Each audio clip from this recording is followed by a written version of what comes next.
Krishna Hare Hare Hare Rama Rama Rama Hare Hare.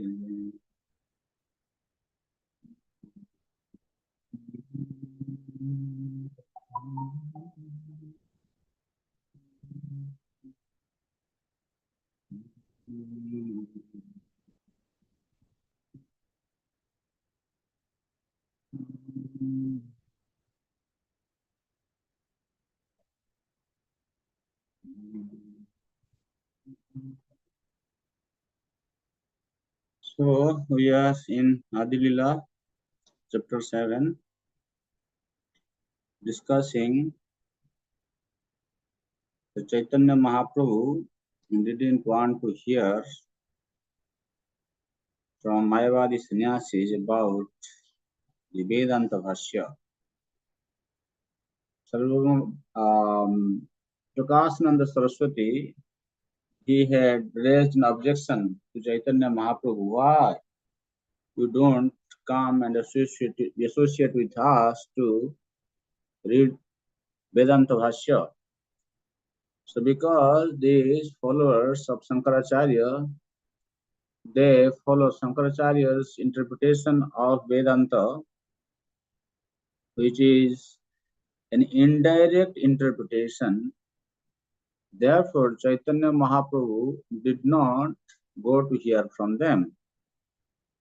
So that we started in the last class, text number 109, he said, Gauna Vritti Jeva Bhashyo Karilo Acharya.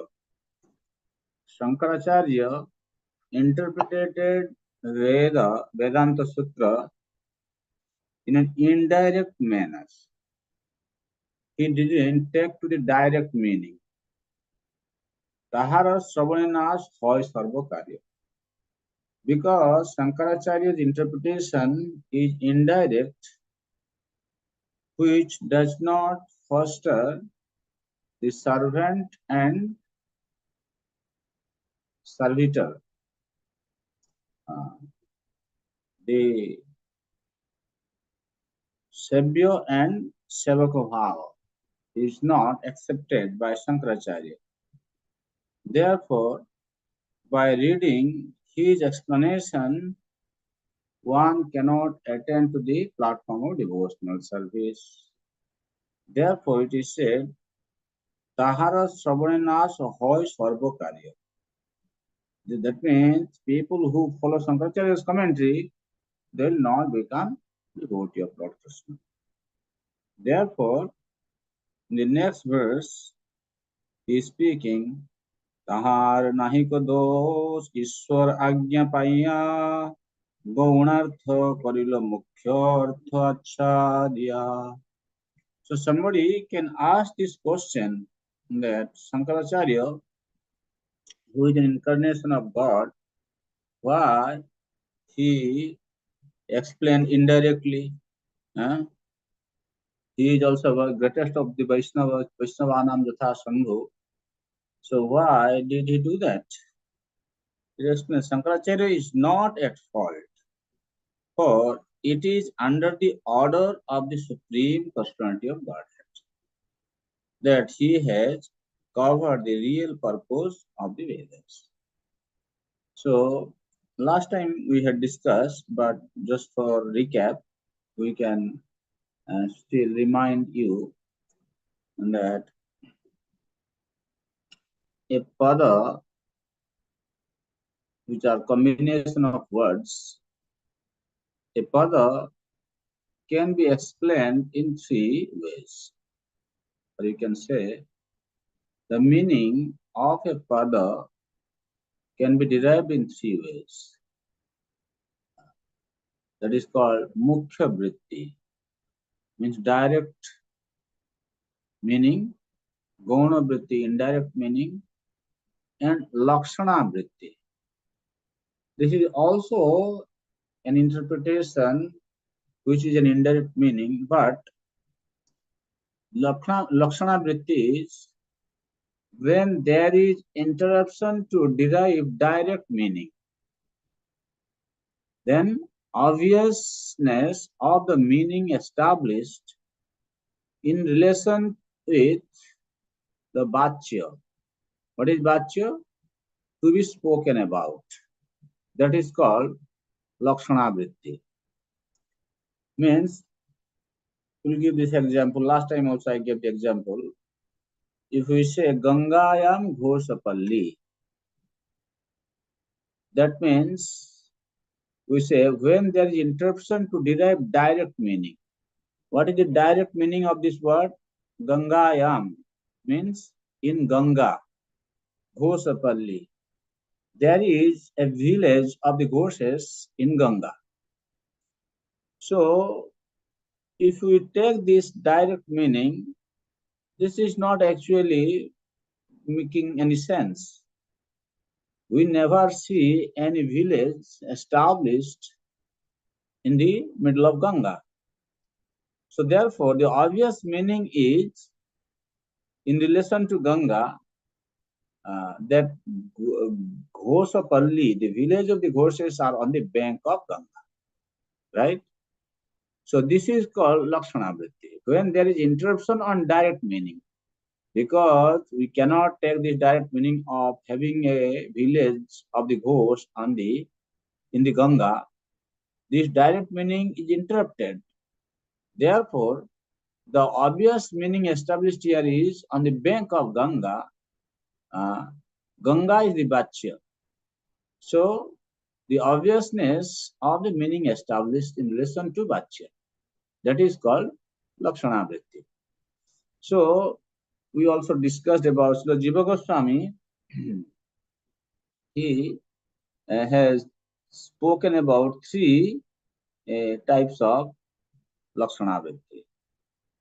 So, this Shankaracharya, who has taken indirect meaning, he has used one of these Lakshana Vritti to establish the meaning of the Vedanta Sutra, which is indirect meaning. Like we say, the Mayavadi, they say Tattvam Asi. Tat means Brahma. Tvam means Jiva. Jiva is Brahma. So what he is doing? He is saying he is accepted there is no difference between Jiva and Brahma. How there is no difference between Jiva and Brahma? Because if you talk about the Chit Tattva, the Brahma is Chit and conscious, and Jiva is also conscious, right? So from this perspective, there is oneness. But if you talk about the Jiva,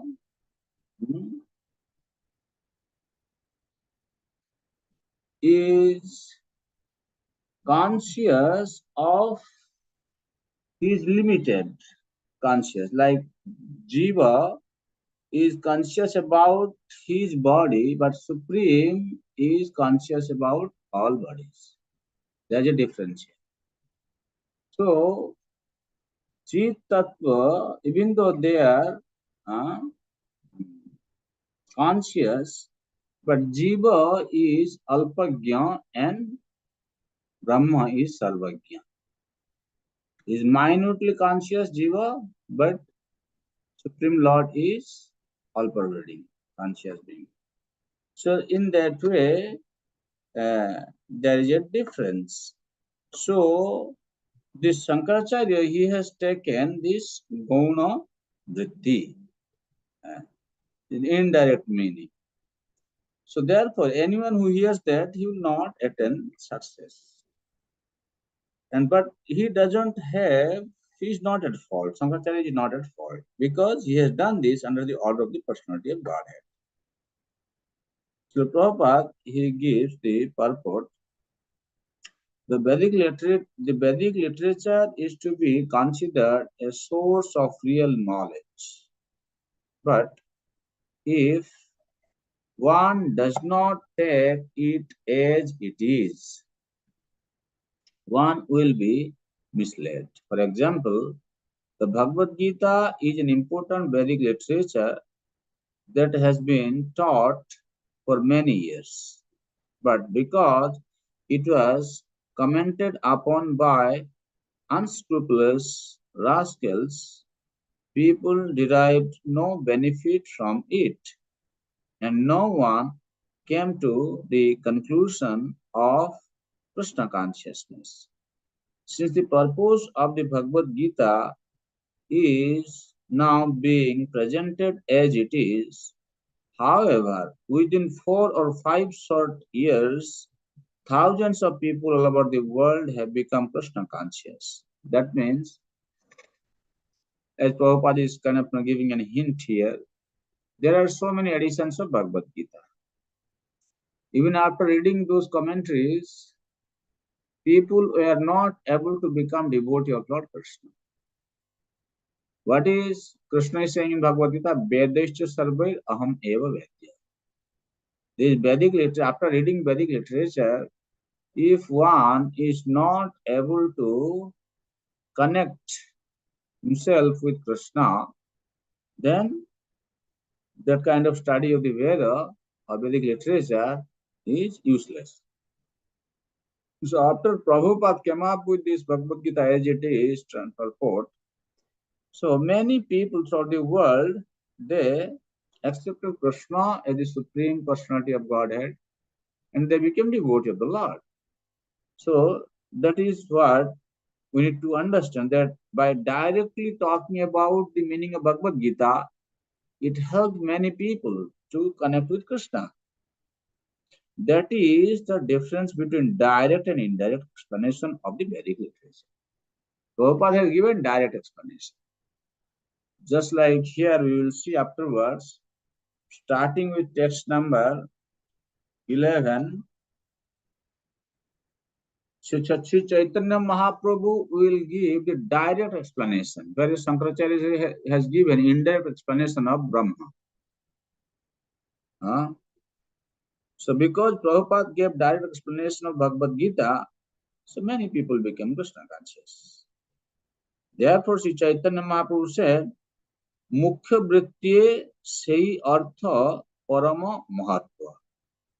To teach the Vedic literature according to its direct meaning without false commentary is glorious. That means, Prabhupada says, even our Acharya, they say, we have to interpret Vedic literature by following our predecessor Acharyas. How they have explained, we have to follow that. We don't have to create a commentary of our own. We don't have to write a separate Samhita. Unfortunately, Sri Shankaracharya, by the order of the Supreme Personality of Godhead, compromised between atheism and theism in order to cheat the atheists and bring them to theism. And to do so, he gave up the direct method of Vedic knowledge and tried to present a meaning which is indirect. So this is the point. That the question can be asked, Shankaracharya being the supreme, he is an incarnation of Shiva. Why did he misdirected people? Because Krishna, he always acts for the welfare of the jiva. Why he directed him, Shankara, to give an indirect explanation? Prabhupada is saying, in order to cheat the atheists and bring them to theism. During that time, people were atheists. So to bring them to theism, he did that.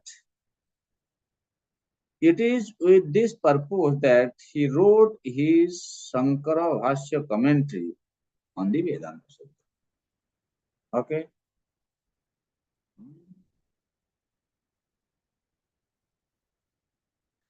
One should not therefore attribute very much importance to the Sankara Bhashya. Even the whole world today is following Shankara's philosophy, Prabhupada is saying, no, we should not. In order to understand Vedanta philosophy, one must study Srimad Bhagavatam, which begins with the words Om Namo Bhagavate Vasudevaya Janma Desya Jatonyaditaratas Chakte Swabhigya Swarat. I offer my obeisances unto Lord Sri Krishna, son of Vasudeva, who is the supreme, all-pervading personality of Godhead. I meditate upon him, the transcendent reality, who is the primeval cause of all causes, from whom all manifested universes arise, in whom they dwell and by whom they are destroyed. I meditate upon that eternally effulgent Lord, who is directly and indirectly conscious of all manifestations and yet is fully independent. Srimad Bhagavatam is the real commentary on the Vedanta Sutra. Unfortunately, if one is attracted to Sri Shankaracharya's commentary, Saririka Bhashya, his spiritual life is doomed. So, in our society, therefore, we give lot of emphasis onto studying Srimad Bhagavatam. The philosophy which is explained in Vedanta Sutra can be very easily and clearly understood by studying Srimad Bhagavatam. One may argue that since Shankaracharya is an incarnation of Lord Shiva, how is it that he cheated people in this way? The answer is that he did so on the order of his master, the Supreme Personality of God. This is confirmed in Padma Purana in the words of Shiva himself. Shiva is speaking to Parvati. Mayavadam asat shastram prachannam baudhamuchyate Maeva kalpitam devi kalo brahma rupina. Brahmanascha param rupam nirguram bakshate maya sarvasvam jagatopyasya mohanartham kalo yuge. Vedante tu mahasastre mayavadam avaidikam maeva bakshate devi jagatam nasa karanat. The Mayavadi philosophy, Lord Shiva informed his wife Parvati, is impious, asat shastram, asat shastra. It is covered Buddhism. My dear Parvati, in Kali Yuga, I assume the form of a Brahmana and teach this imagine Mayavad philosophy in order to cheat the atheists. I describe the Supreme Personality of Godhead to be without form and without qualities. Similarly, in explaining Vedanta, I describe the same Mayavad philosophy in order to mislead the entire population toward atheism by denying the personal form of the Lord. In the Shiva Puran, the Supreme Personality of Godhead told Lord Shiva, Dvaparado yuge bhutva kalaya manusadisu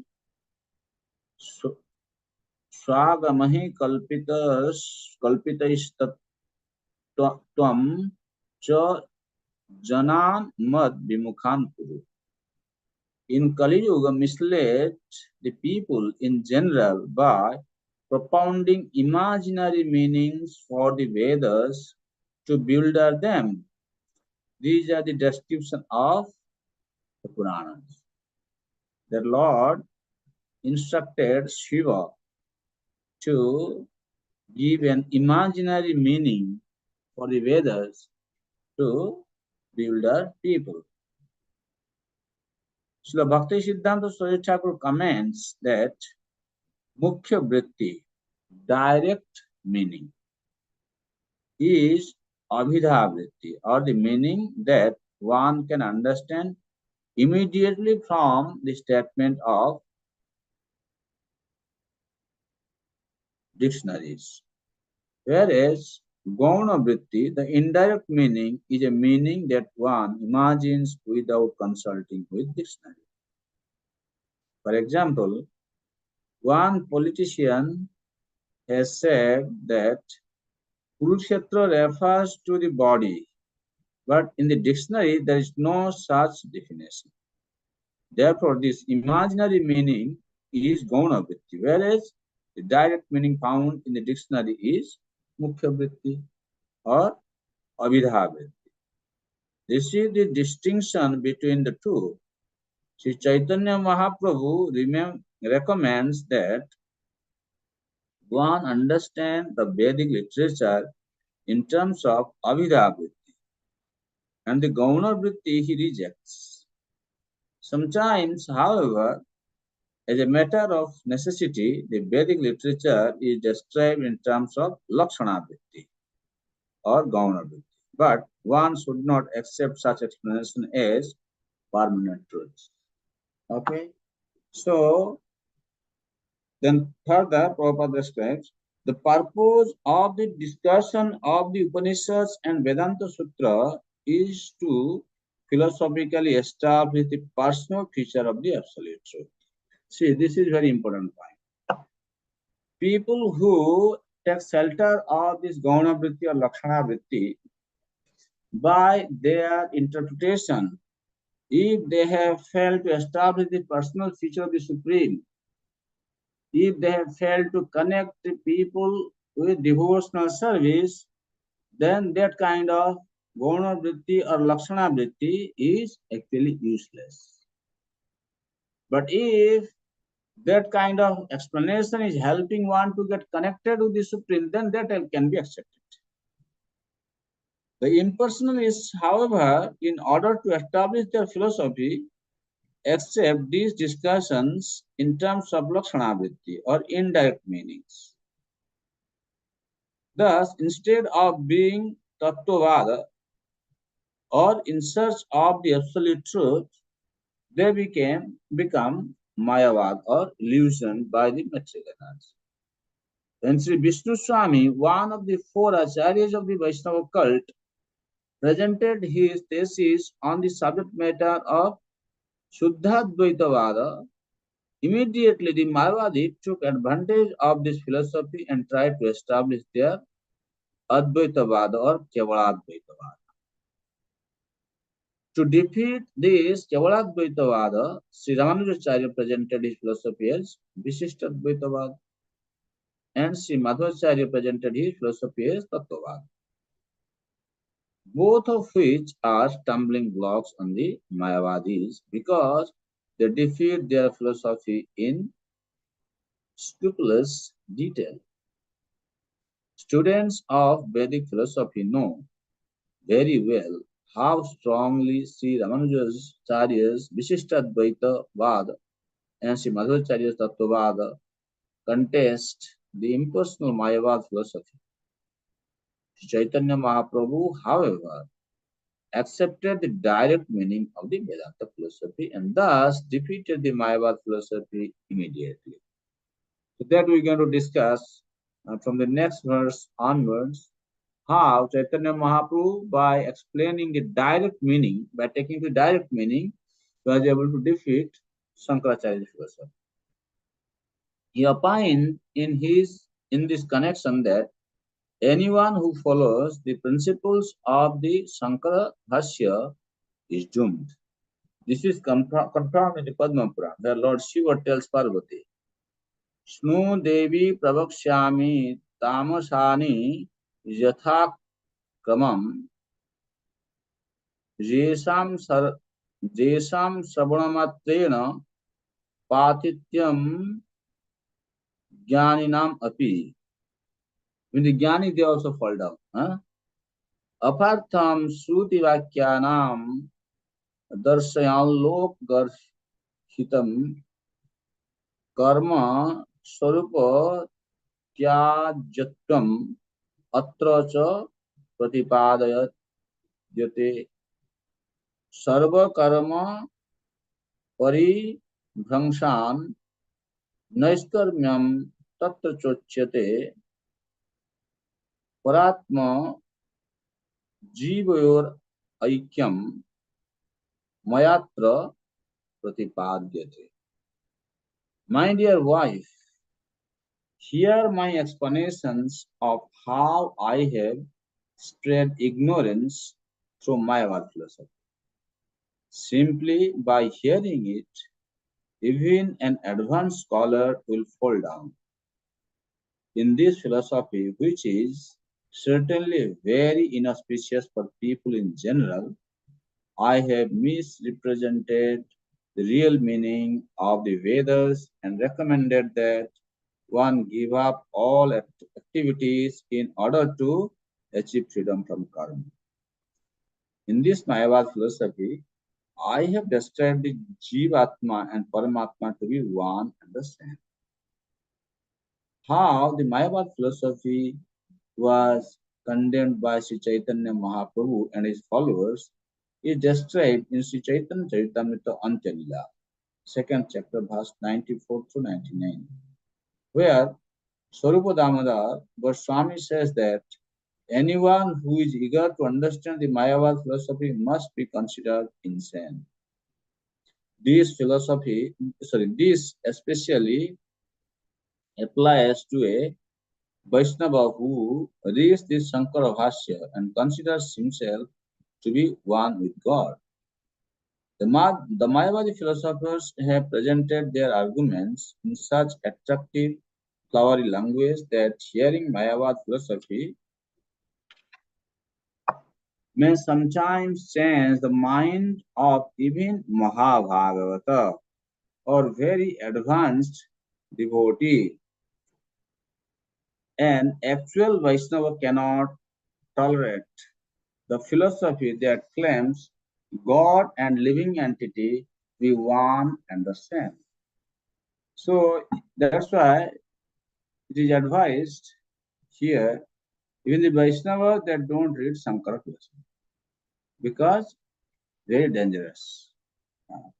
Just like now, starting with this text number 11 unto 111 until 146, Sri Chaitanya Mahaprabhu is going to defeat the Shankaracharya's philosophy about the explanation of Brahma by giving a direct meaning. Whereas in this set of verses, the Shankaracharya has given the indirect meaning to explain Brahman.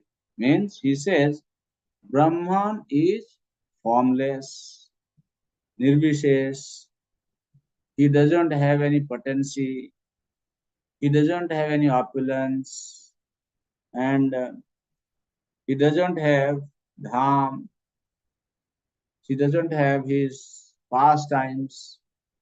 Whereas Chaitanya Mahaprabhu has established that Brahman, which is Savishes, as a form, and he is with energy and he's full of opulences. He has his pastime, his paraphernalia, his dham.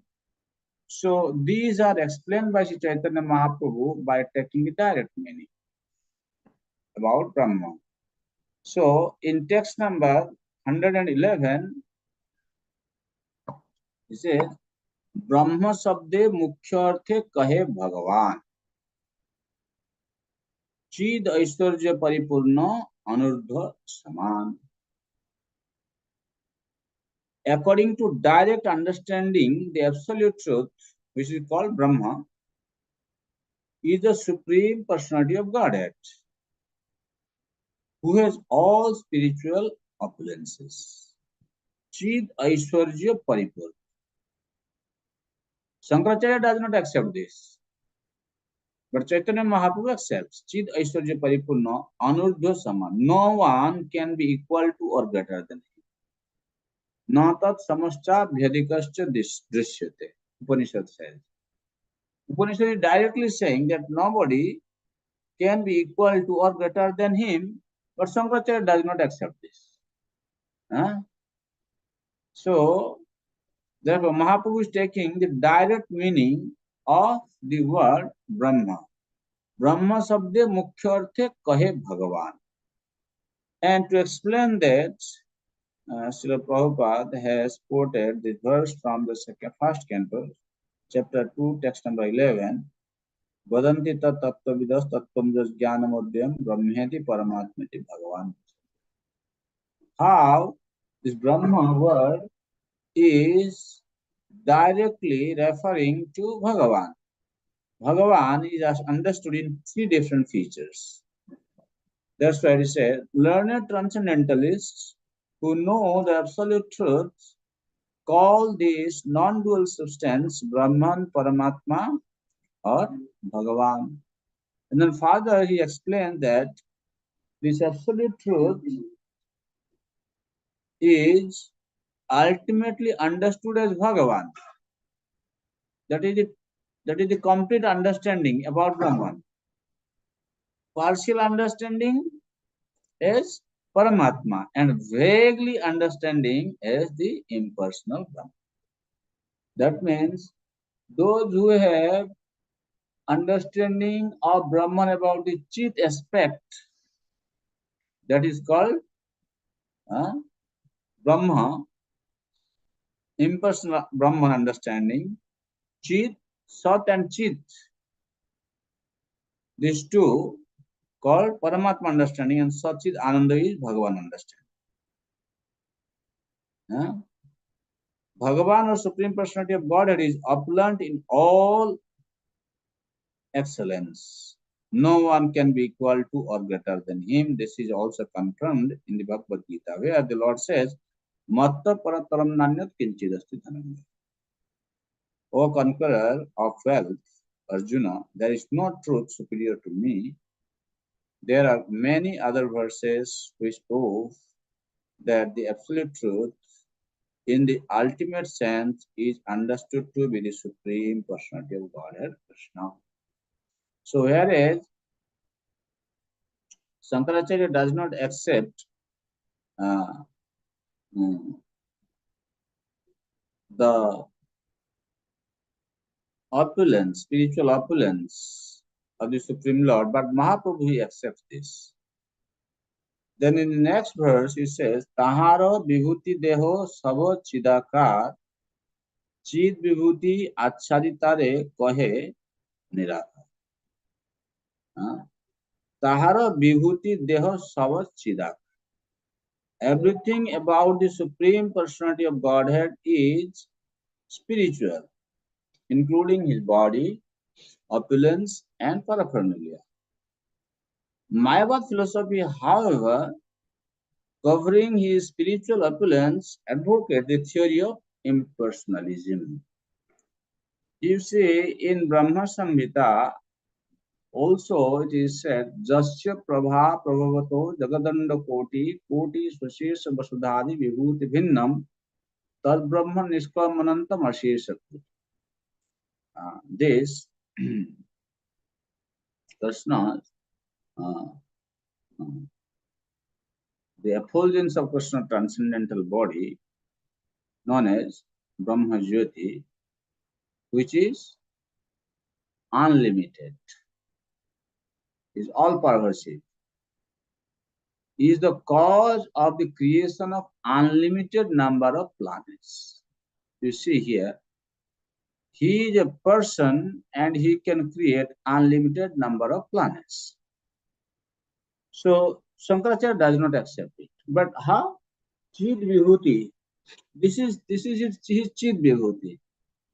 His dham, paraphernalia, his associates, everything is an expansion of his spiritual energy. But Shankaracharya does not accept it. That's why he said he is Nirakar. Chid Vibhuti Achharitare kahe Nirakar.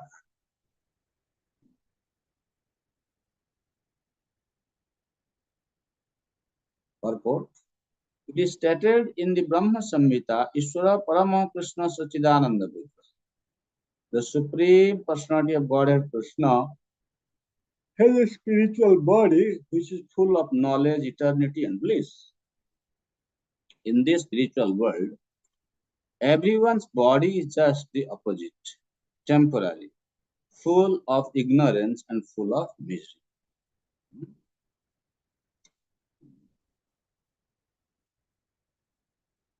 Tahar vibhuti deho sab chidaka. But Shankaracharya's understanding is he has a temporary body, product of Maya. He doesn't accept Lord's body as Chidananda. Why? He says he assumes, Brahma assumes a form just to facilitate worship for the uh, sadhakas. But how can somebody, by worshipping a temporary body, can attain the permanent result? It is not possible. Therefore, Chaitanya Mahaprabhu is explaining that Mayavadi philosophers do not know how it is that the Supreme Personality of Godhead is formless. The Supreme Lord does not have a form like ours. Apani pada javana grahita. Veda says, right? Here it says apani, means he doesn't have a hand. He doesn't have leg. Pani pada javana grahita. But he is able to accept. That means his hands, legs, or his form is not like us. It's not like material form. But has the Supreme Lord does not have a form like ours, but has a spiritual form. Not knowing this, Mayavadi philosophers simply advocate the one-sided view that the Supreme Godhead or Brahman is formless, Nirakar.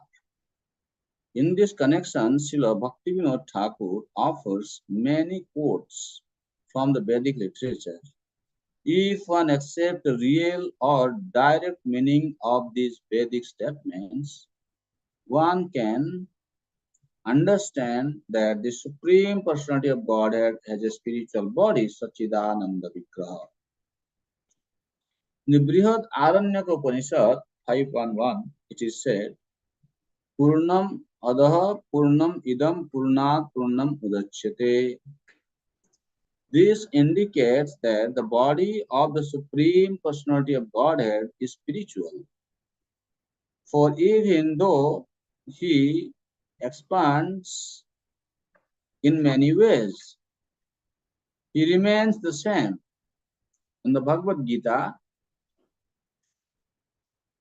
10.8, the Lord says, Aham sarvasya prabhavo mattah sarvam pravartate. I am the origin of all, everything emanates from me. Mayavadi philosophers materialistically think that if the Supreme Truth expands himself in everything, he must lose his original form. Thus, they think that there cannot be any form other than expansive, gigantic body of the Lord. But the Birhat Aranyaka Upanishad confirms Purnam Idam Purnat Purnam Udachyate.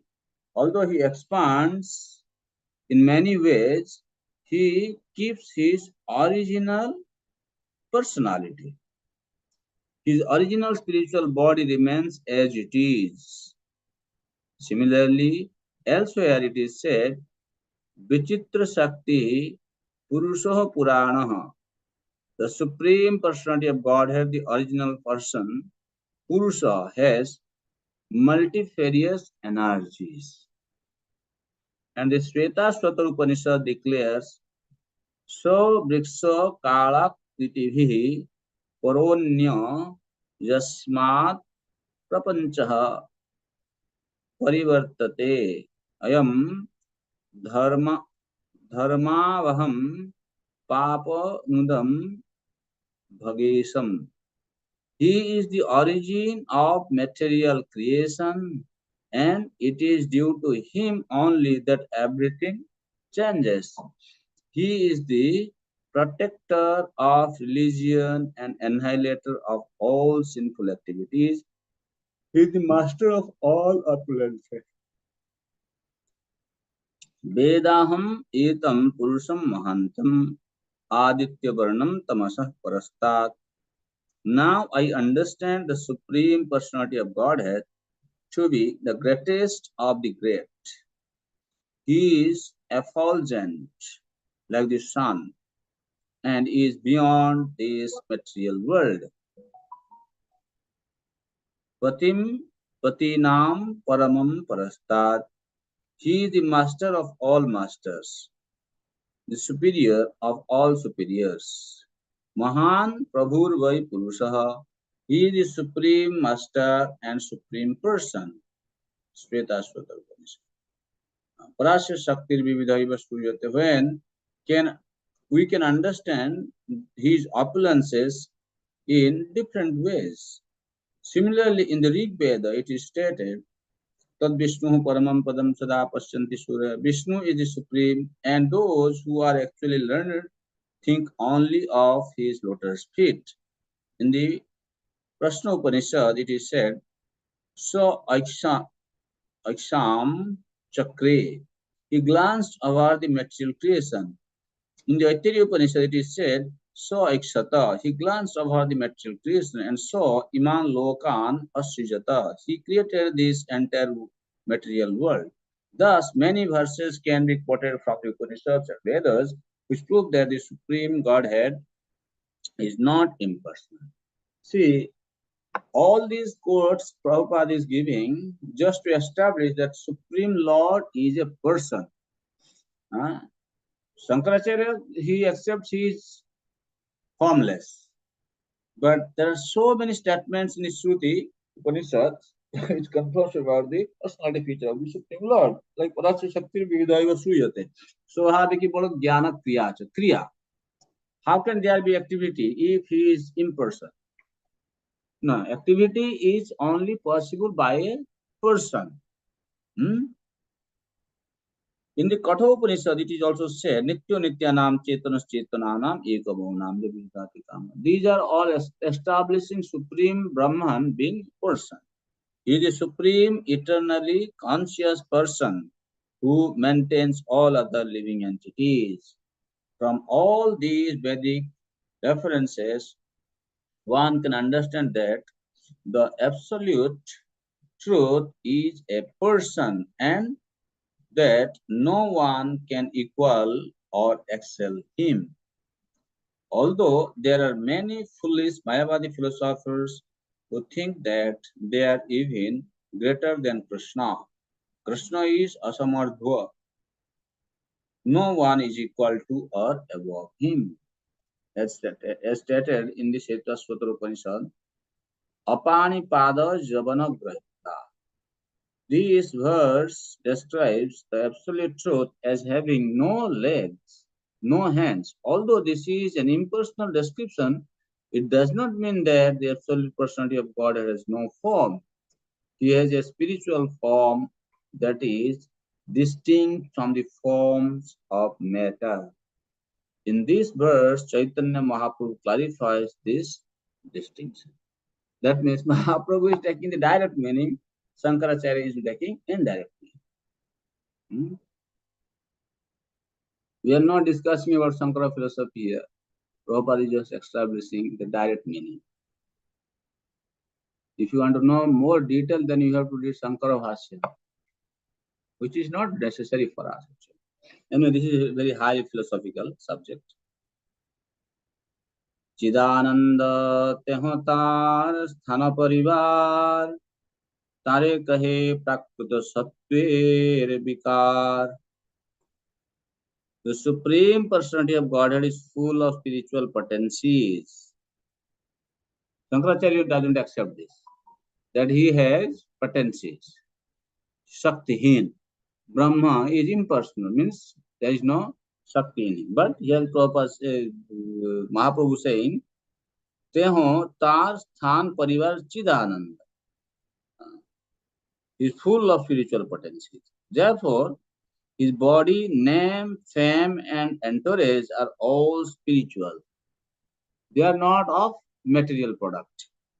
The Mayavadi philosopher, due to ignorance, says that these are all merely manifest transformations of the material modes of goodness. Huh? The body of the Lord, his name, fame, his entourage, everything is a transformation of the modes of material goodness. That is the understanding of the Mayavadis. Purport. In the 7th chapter of the Bhagavad Gita, the Supreme Personality of Godhead has clarified his energies in two distinct divisions, namely Prakrita and Aprakrita, or Paraprakriti and Aparaprakriti. In the Vishnu Puran, the same distinction is made. The Mayavadi philosophers cannot understand these two prakritis or natures, material and spiritual. But one who is actually intelligent can understand them. Considering the many varieties and activities in material nature, why should the Mayavadi philosophers deny the spiritual varieties of the spiritual world? Bhagavatam 10 to 32 says, Jenya Ravindaksha Vimukta Maninas Tvayasti Bhavat Avisuddha Buddhayo. Next is Arujya Krishna Parampadam Tata Patantiyadha Anadita Jusmadam. They don't have regard for the personality of Godhead, that's why they fall down. The intelligence of those who think themselves liberated but have no information of the spiritual world is not yet clear. In this verse, the term Avisuddha Buddhaya refers to unclean intelligence. Due to unclean intelligence or a poor fund of knowledge, the Mayavadi philosophers cannot understand the distinction between material and spiritual varieties. Therefore, they cannot even think of spiritual varieties because they take it for granted that all variety is material. Sri Chaitanya Mahaprabhu therefore explains in this verse that Krishna, the Supreme Personality of Godhead or the Absolute Truth, has a spiritual body that is distinct from material. And thus, his name, abode, entourage, and qualities are all spiritual.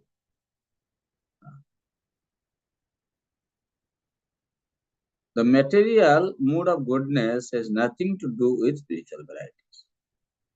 Mayavadi philosophers, however, cannot clearly understand spiritual varieties. Therefore, they imagine a negation of the material world to be the spiritual.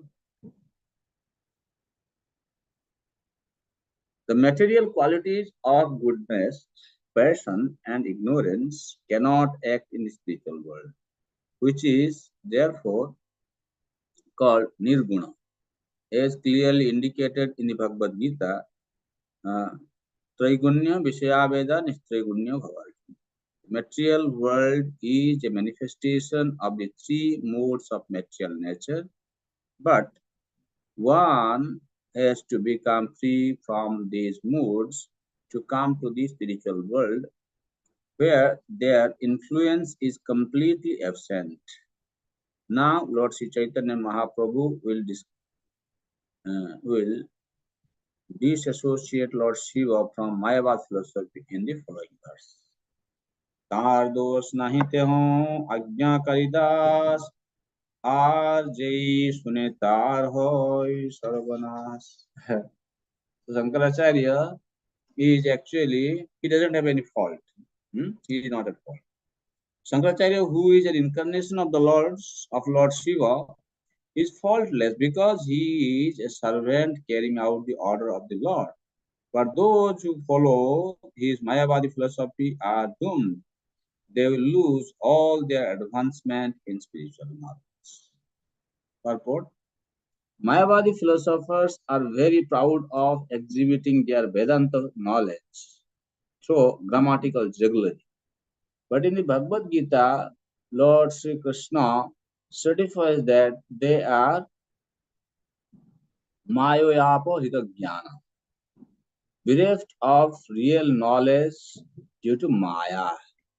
Maya has two potencies with which to execute her two functions.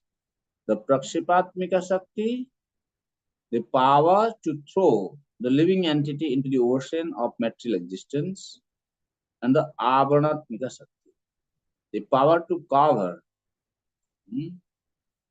the knowledge of the living entity. Power to throw living entity into the ocean of material existence and the power to cover the knowledge of living entity.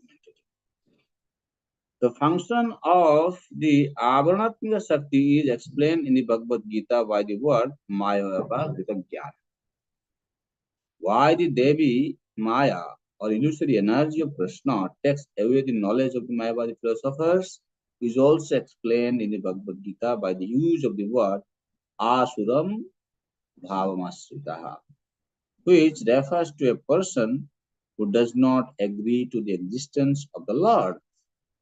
The the Mayavadis who are not in agreement with the existence of the Lord can be classified in two groups, exemplified by the impersonalist Shankarites or Varanasi and the Buddhists of Saranath. Both groups are Mayavadis, and Krishna takes away their knowledge due to their atheistic philosophies. Neither group agrees to accept the existence of a personal God.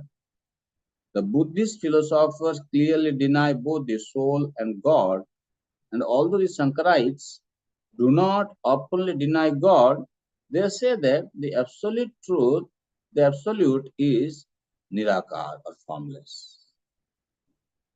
Thus, both the Buddhists and the Shankarites are Avisuddha Buddha, or imperfect and unclean in their knowledge and intelligence.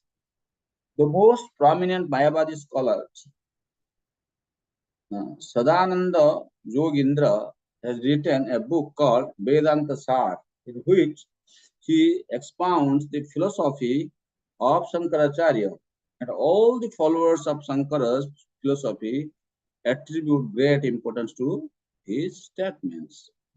In this Vedanta Sutra, Sadananda Yogindra defines Brahman as Satchidananda combined with knowledge and without duality. And he defines ignorance, Jada, as knowledge distinct from that of Sat and Asat. This is also inconceivable because it is a product of the three material qualities. Thus, he considers anything other than pure knowledge to be material. The center of ignorance is considered to be sometimes all-pervading and sometimes individual. Thus, according to his opinion, both the all-pervading Vishnu and the individual living entities are products of ignorance. This is Shankara philosophy. In simple language, it is opinion of Sadananda Yogindra that since everything is Nirakar, formless, the conception of Vishnu and the conception of the individual soul are both products of ignorance. He also explains that the Vishuddha Sattva conception of the Vaishnava in is nothing but Pradhan, or the chief principle of creation. He maintains that when all pervading knowledge is contaminated by the Vishuddha Sattva, which consists of a transformation of the quality of goodness, there arises the conception of the Supreme Personality of Godhead, who is the omniscient, omnipotent, omniscient, supreme ruler, the super soul, the cause of all causes, the supreme Ishvara, etc. According to Sadananda Yogindra, because Ishvara, the supreme Lord, is the reservoir of all ignorance, he may be called Sarvagya or omniscient. But one who denies the existence of the omniscient supreme personality of Godhead is more than Ishvara or the Lord. His conclusion, therefore, is that the supreme personality of Godhead, Ishvara, is a transformation of material ignorance, and that the living entity Jiva is covered by ignorance. Thus, he describes both collective and individual existence is in darkness. According to Mayavadi philosopher, the Vaishnava conception of the Lord as the supreme personality of Godhead and of the Jiva or individual soul as his eternal servant is a manifestation of ignorance. Therefore, they don't serve the Lord. We accept the judgment of Lord Krishna in the Bhagavad Gita. However, the Mayavadis are to be considered Mayapahita Jnana or bereft of all knowledge because they do not recognize the existence of the Supreme Personality of Godhead, or they claim that his existence is a product of material conception Maya. These are characteristics of asuras or demons.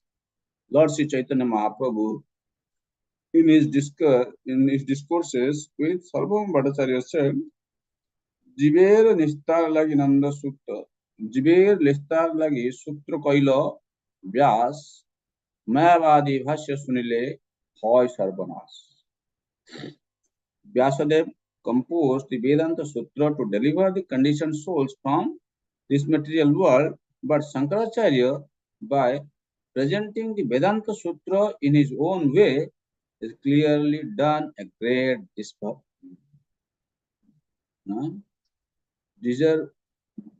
to human society. For one who follows his Mayavad philosophy is doomed. In the Vedanta Sutra, devotional service is clearly indicated. But the Mayavadi philosophers refuse to accept the spiritual body of this supreme absolute person and refuse to accept that the living entity has an individual existence separate from that of the Supreme Lord. Thus, they have created atheistic havoc all over the world, for such a conclusion is against the very nature of the transcendental process of pure devotional service.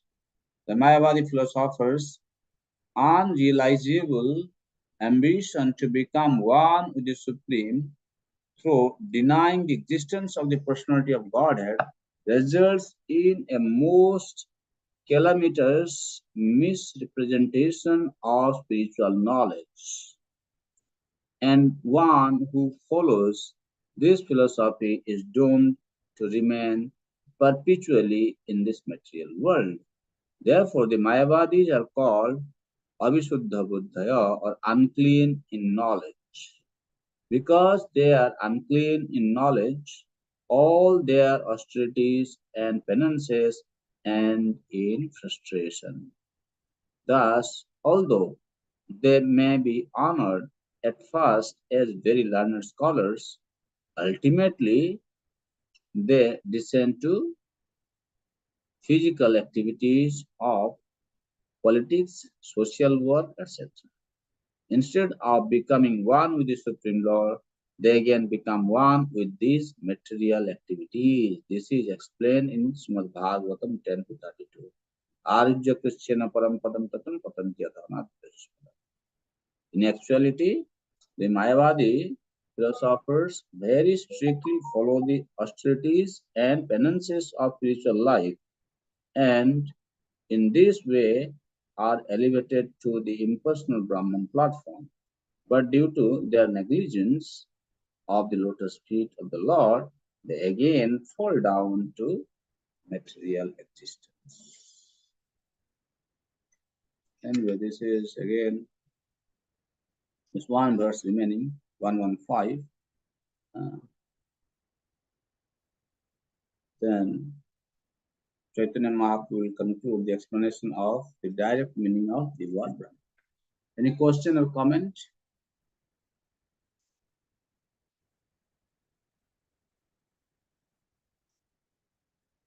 Parika Devi Mataji. Mataji, kindly unmute yourself. Thank you very much. Yeah, please Yes. accept my humble obeisances. All grace to Srila Prabhupada.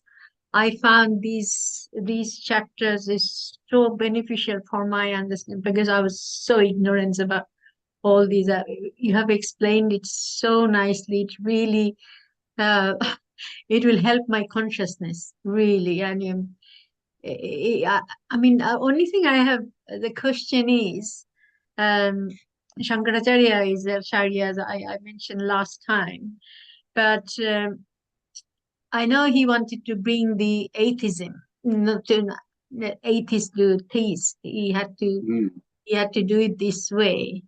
Um, uh, but it seems that uh, it's not that people became theist. It's like a more atheist because they took Krishna hasn't got a body. He's just a Brahman. And so how was it that he wanted to establish atheism? That is, I'm getting confused in there.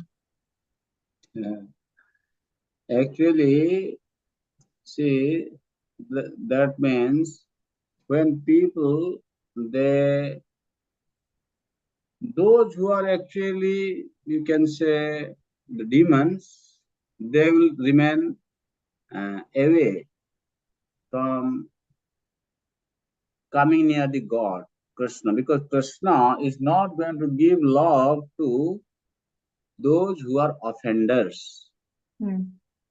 And but those who are sincere soul, they will take the direct meaning, and they see here, for example, the Shankaracharya.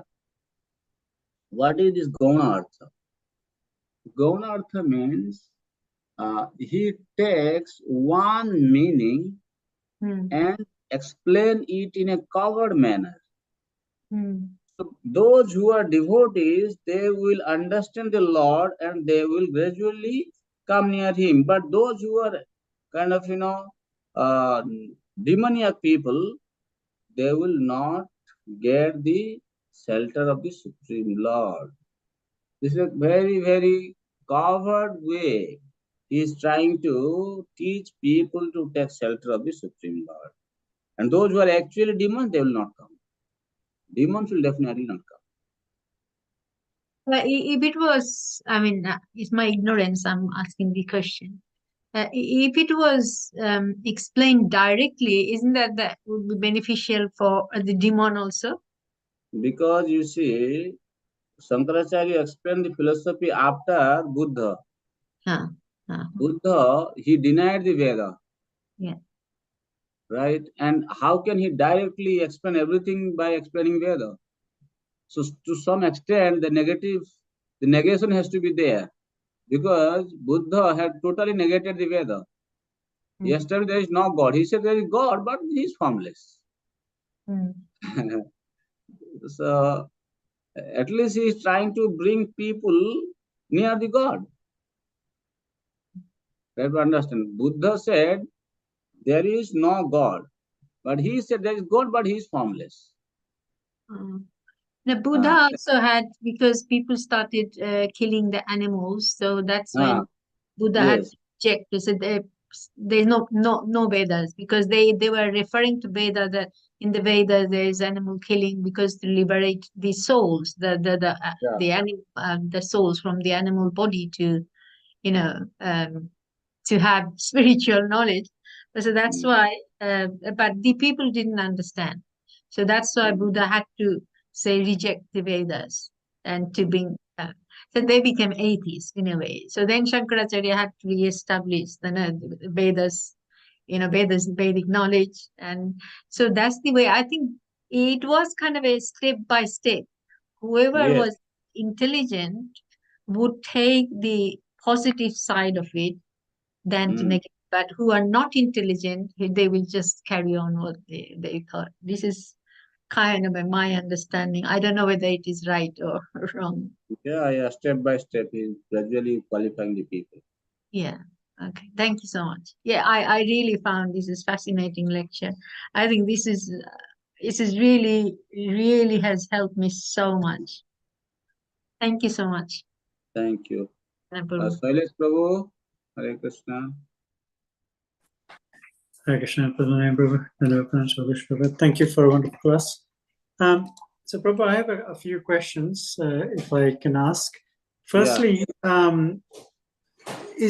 there is a distinction which gets blurred, and I get confused sometimes between Mayavadis and impersonalists, because impersonalists here are described as Mayavadis, but impersonalists can be genuinely yogis who are impersonalists, but not Mayavadis. Is that not correct? So Sometimes one they have who they have lot of similarities. That's why these impersonalists see their explanation of the Supreme Lord is his form is a product of the material sattva, and that's a temporary form. He doesn't have a form. That is how they are called impersonalists. And they are also Mayavadi because they don't accept the Supreme Lord's energy, his variegatedness, his form, his paraphernalia. They don't accept it as spiritual. They accept it material. but those who meditate on the Paramatma within are Uh, impersonalists, but uh, they accept the Lord and these opulences, etc. They just if they accept, then they actually gradually going to become devotees. If they accept. But what I'm saying is the Mayavadi philosophy is that you are God effectively, because there is only one soul, and that soul is Paramatma, and therefore we are God, and there is a very what's the word, atheistic view of God, which impersonalists don't have. So impersonalism and Mayavadism are distinctly different, or not? I mean, that's where I get confused. And Sometimes, also we sometimes, read. sometimes they are similar, sometimes little difference. Not all the time there is difference. Most of the time they are same actually. Okay, so we Predominant. read in the Bhagavatam also that Sukadev Goswami is also described as being Mayavadi in the early stages before. So Impersonalist. He have been described as impersonalist.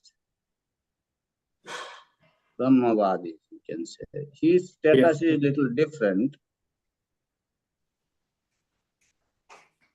See, those impersonalists who become devotee, they accept Lord's body as Sachidananda Vigraha. It's not a product of Maya. Even the Vigraha form. Here, this Mayavadi, they don't accept this Vigraha as spiritual. They consider this is material form, and by this is a product of Maya just for Upasana. To worship the Supreme Lord, to meditate the Supreme Lord, he has assumed this form. So this is a totally wrong understanding. This is Mayavadi understanding. But Brahmavadis, they don't think like that. Anyway, there's little technical differences there. Okay, from a philosophical perspective, Krishna says that he comes and he takes incarnation over and over again in order to reestablish dharma. So here we see he comes in the form of Lord Buddha, who is actually moving people away from dharma. No, no. We understand Explain time, this place, and thing, Prabhu. circumstance, No, no. but that He is there's doing that to bring them to dharma actually. That is what happened, no? That people who are in the pretext of the Veda, they were into rampant animal killing. So he just wanted to take their consciousness away from that situation. That is what he did. You have to see from his perspective. Thank you, Prabhu. Bankim Govinda Prabhu. Hare Krishna, Prabhu. Prabhu, I had a couple of questions. Anyway, the second question, Shailesh Prabhu just asked now. What I want to ask is, Shankaracharya, although he was an impersonalist, he has also written Bhaja Govindam, Govinda Bhaja Mudamate. So does that mean the intention of that writing this, that is, one has to recite the name of Govinda?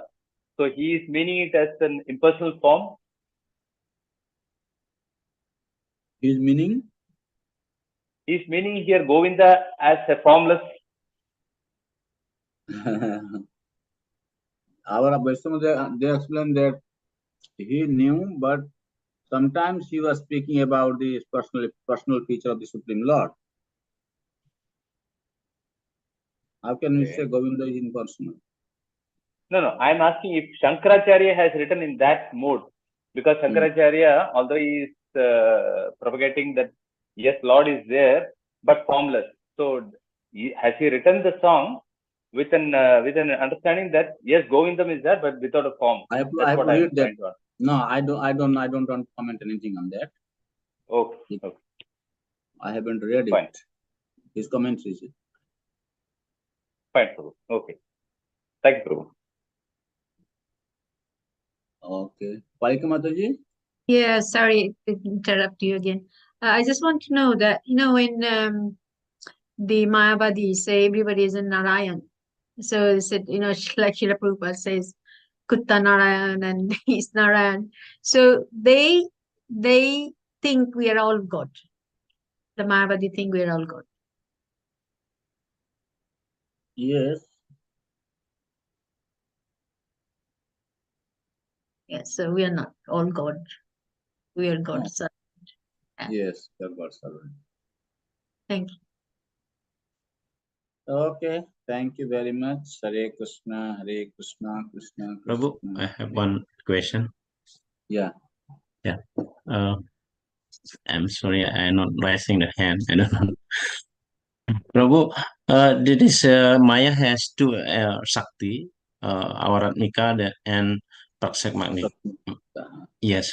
Then in term of us, like we are devotee, but sometimes we are not pure devotee. That means we are still influenced by Maya.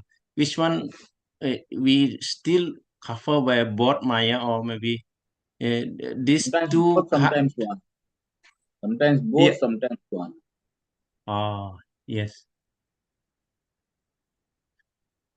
Okay. Thank you, Babu. Devotee, see, in devotee circle, unless we come to the pure platform, we are under the influence of the external energy. Because this world is the domain of his Maya. So as long as we are here and we have not given up our connection to this material world, then sometimes we may come under the control of the Maya. Chanchal Kapoor. Hare Krishna Prabhu. Yes. In verse 110, 110, which we just read at the beginning, and it says, Sankracharya is not at fault, for it is under the order of the Supreme Personality of Godhead that he had covered the real purpose of the Vedas. So my question is, what Supreme Personality of Godhead wanted to do, asking Shankaracharya to cover the meaning of the Vedas? What was he trying to achieve? Sorry. Okay, he wanted to achieve that he doesn't want to give himself to anyone and everyone. Oh, okay. When society was you know, mostly predominated by this impersonalism. Why Lord has to give himself to impersonalists?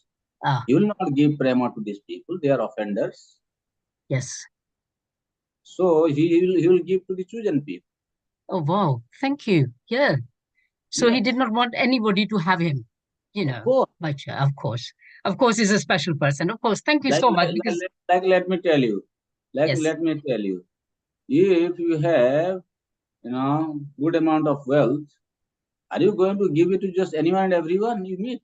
No, No, you give it to chosen people who is going to make the best use of your wealth. of course. The Of Krishna course, the Prem is sincere. Krishna's Yeah. wealth. Yeah. Of course, the sincere people who are really the Yeah. real devotee from the bottom of their Yes, heart, yes. That is they why can he go to said, him.